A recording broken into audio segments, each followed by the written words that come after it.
guys, and welcome to a new video. I don't know after like how long.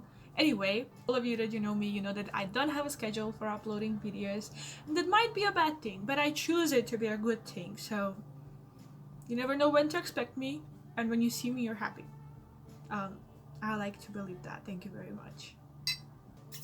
Enough about that. As you can see from the title of this video is gonna be all about how to feel productive, how to feel happy, and how to feel like you're doing something with your life. Because I know some of you might not need this, might not need anything that's said in this video, but some of you that are similar to me and that need to do things in order to feel happy and kind of like accomplished, this video is for you. And I assure you that in this video you will find happiness. Like, for those of you who know me, you know that I don't have a sleep schedule.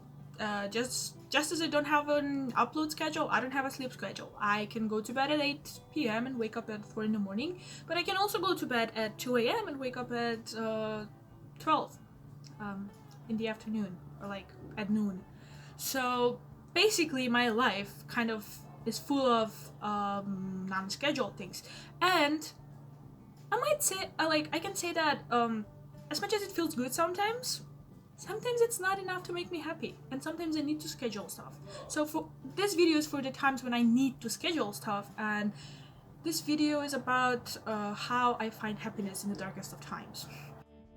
I actually have I don't know if you can see it, but I have like written down my kind of like what I'm gonna talk about in this video, because always I go in the video with one idea and then I end up talking about 370 different things which had nothing to do with the video, and today it's not gonna be like that. So yeah, the first thing that I would say you could do in order to feel more productive and to feel like you're doing something and kind of like just start everything is to get on the same page with yourself.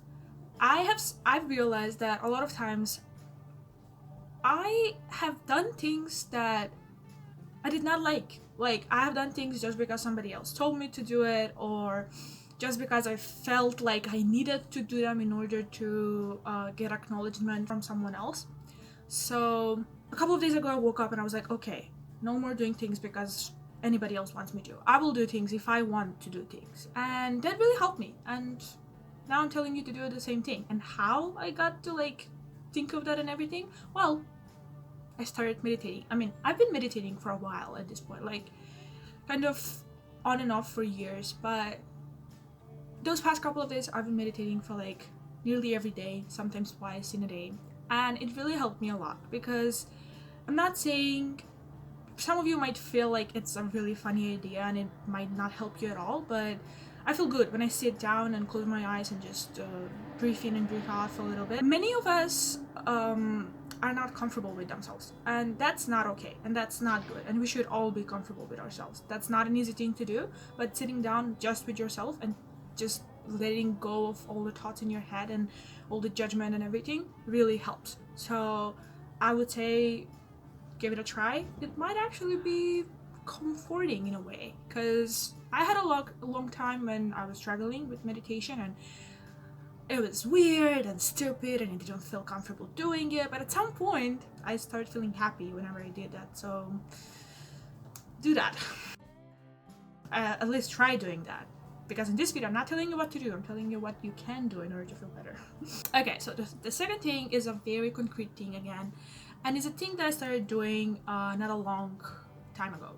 It's writing down 3 things that you're very grateful about every night before you go to bed. A lot of us stay on our phones and just do social media stuff before going to bed, and I get that, it's fine. Like, everybody's saying don't do that, social media is not good before going to bed for like various reasons, and I tried that, but at the end of the day it just doesn't make me happy. It doesn't, like, I feel like it doesn't make a big difference for me if I stay on my phone before going to bed or not. And I tried both ways, and I kind of feel better to do what I think is best for me. And again, this might not work for everyone. So the key for me is try not to use your phone before bed and see if it helps. If it helps, great. If it doesn't help, then it doesn't help. You tried.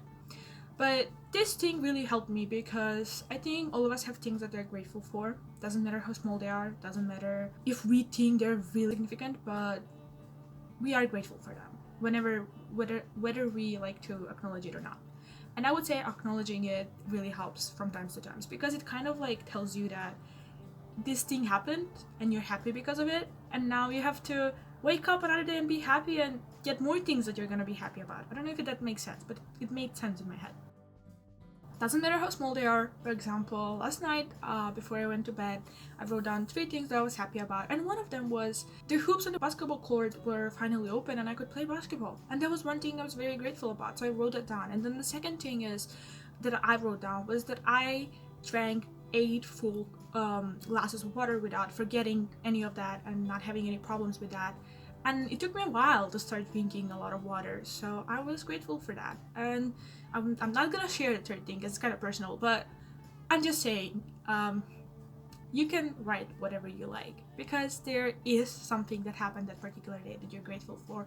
You just gotta go a little bit down there in you and find it, but it's there. The third thing, it's kind of concrete again, but it really helps me, is this is more like to feel productive, like on spot, all hands on deck kind of situation. That is, start from like the small things. And by small things I mean reply to your emails. Like, all of us get tons of emails, like especially students and people at work. We get a tons of email, and I do not appreciate it from time to time, but I realize that's kind of like non-negotiable. So yeah, we gotta reply to our emails, and doing that doesn't take a lot of time, but it takes mental effort and obviously a lot of us do not want to do it, so reply to your emails. Fourth thing is like a really big thing for me, okay? Might not be for you. For me, this is a really big thing, and it is, think of a new hobby that you would do just for yourself. You wouldn't do, I mean, this is not a hobby that you should do just to, like, I don't know, commercialize it in any way, like sell products of it or whatever. The only thing I'm saying this for is because a lot of times we learn to do something very good and then we kind of like commercialize it. We start selling the products we make, or kind of selling our like effort, you know, in a way, like obviously capitalism, but I'm not saying it's bad. I'm just saying after doing it for a little while, it kind of like, there are times when it becomes more of a responsibility than something you really love to do. And just to escape that, a way that I found that really helped me is finding something to do that cannot be commercialized in any way. So you'll know that I do movies and make movies, and first I started, like, it started as a hobby, and it started as I was on YouTube and different things and just filming short movies because I wanted to. But then at some point I wanted to start studying it, and I needed movies for my portfolio, and then I started like sending them to festivals, and I started asking for recognition, and all those things created a little bubble in which movies were not my hobby anymore. They are, I hate to say this, but from time to time they feel like a responsibility. I'm not saying it's bad. I'm just saying I still love movies and I will continue doing them.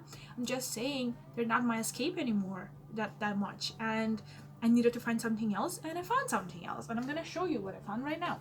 I found cards. It looks bad. I'm not talking about playing cards. I mean, that's okay, I guess, if you want to play cards.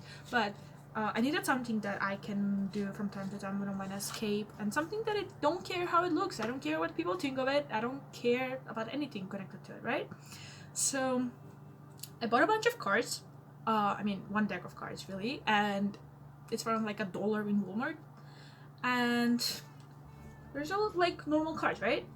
But then I started painting the cards because I love painting, but I didn't want to just, I don't know, paint on a piece of paper. It didn't seem fun. And then I will show you some of the cards that I painted. And again, this is might not look very good to you, but I don't care because I did that to express my feelings and to kind of escape the world when I needed an escape, and they helped me. And I didn't create them to show them in a YouTube video, but now I'm doing it. But again, I don't care about what you think of the cards, so it really doesn't matter. This is one of the cards. For all of you that watch La Casa de Papel, you know what it is. Then this is another one of the cards. Okay, this has to be my favorite because there was some shit I was going through when I was drawing that one. And then there are like a couple of more of them here. So that's it. Like in total, I've made what, like 6 cards so far, and it's been like a couple of weeks. But that's because I'm not forcing myself to do it. It's something that I do when I need an escape, when I need to express my feelings. Something that I used to do with movies and videos, but I don't do anymore, or I can't do anymore. So it's like a little thing that doesn't take a lot of time but can be here for you whenever you need it. Find something like that, and I promise you that it will change your life for the better.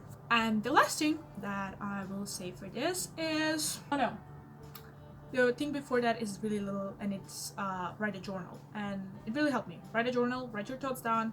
It matters a lot. I didn't think it matters, but it does. It helps you reflect, and it helps you grow as a person, and I cannot recommend it more. And the last thing that I wanted to say before I forgot to talk about the journal, is when life throws you lemons, make a lemonade. No, that is not what I want to say. I wanted to say that whatever happens for a reason, and once you know that, you will know that it really doesn't matter. Whatever happens now will not matter in a couple of days. I'm talking for the small things. Obviously, there are things that will matter in 2 years, 3 years, 5 years, 10 years. But most of the things that will matter in 10 years are not the things that we know that are so important right now. So, I don't know who said this, but I heard someone say that you don't realize that a day is your best day until the day passed. So, until you go through something, you don't know, like, how much it will mean for you. So that's it. I don't know why this became deep. I didn't plan it to, but I just wanted to say, well, just dance it out. Whatever happens, just dance. Dance.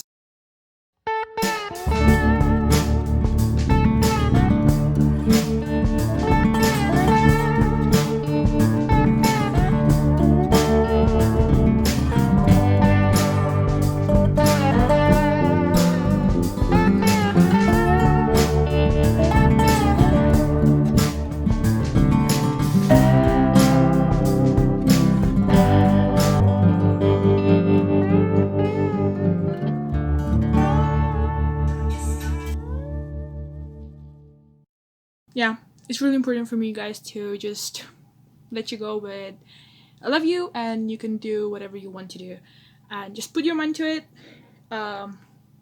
Get some time for yourself, and be happy, and dance it out. And yeah, that's it. I don't even care about this video anymore. I love you so much, and comment down below if you have